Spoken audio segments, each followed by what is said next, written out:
Welcome back to Wikinews. Good evening, folks. Welcome back to the channel where we uncover the unbelievable stories that remind us life's too short not to laugh through the chaos. Tonight, we've got a tale that's equal parts heart-stopping terror and side-splitting absurdity.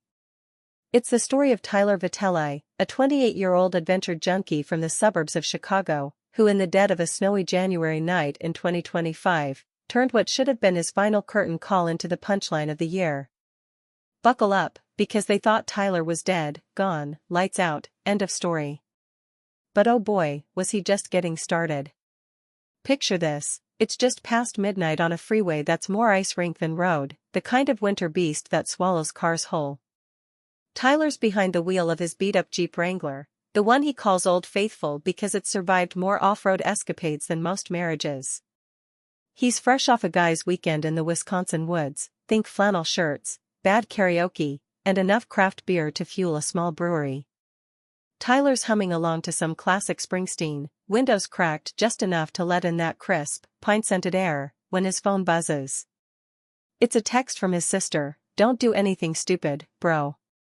Famous last words, right? He glances down for a split second, because who hasn't, and that's when the black ice decides to throw its curveball. The Jeep fishtails like it's auditioning for a demolition derby. Tyler yanks the wheel, but physics has other plans. The vehicle spins out, slams into the guardrail with a metallic screech that echoes like thunder, and then, boom, tumbles down a 30-foot embankment into a frozen creek bed. Metal twists, glass shatters, and the Jeep comes to rest upside down, half submerged in icy water that's bubbling up like it's laughing at the whole mess. Tyler's world flips, literally. He's dangling from his seatbelt, head pounding, blood trickling from a gash on his forehead, and the cold seeps in like an uninvited guest. His first thought? Well, this is one way to sober up fast. But as the seconds tick by, the pain hits, sharp and unrelenting, and consciousness starts to fade like a bad dream you can't wake from. Back on the highway, a trucker spots the wreckage, tires still spinning lazily in the air like a surreal merry-go-round, and calls it in.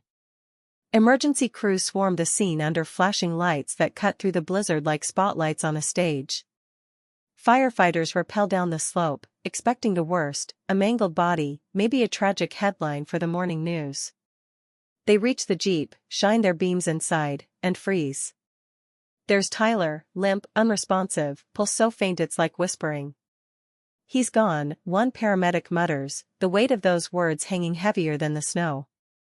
They cut him free, load him onto a backboard, and rush him to the chopper pad. The team's quiet on the ride, those rides where no one speaks because the silence says it all. Tyler's family gets the call at 2 a.m. "Come to Northwestern Memorial. It's bad." His mom collapses in tears, his dad stares at the wall like it holds answers, and his sister, the one who texted, clutches her phone, replaying that message like a curse. But here's where the universe pulls its most cosmic prank.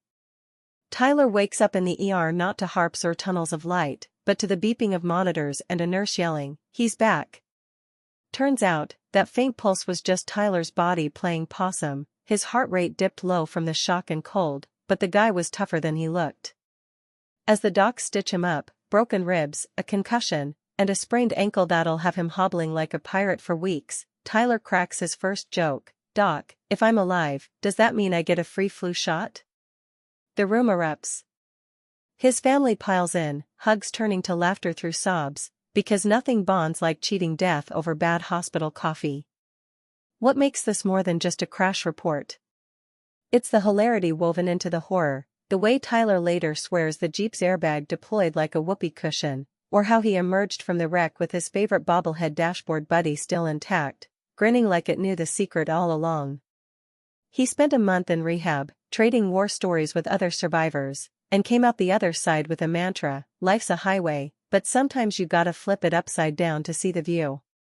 Tyler's back on his feet now, planning his next adventure. This time with snow tires and a no-phone while driving vow etched in stone. It's a reminder that in our fragile, fleeting world, the line between tragedy and triumph is thinner than a guardrail, and sometimes, the best survival tales are the ones that make you laugh until you cry.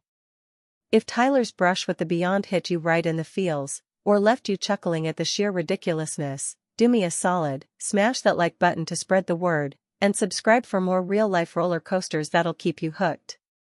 Turn on notifications so you never miss a story. Thanks for watching, stay safe out there, and remember, tomorrow's always worth the drive. See you next time.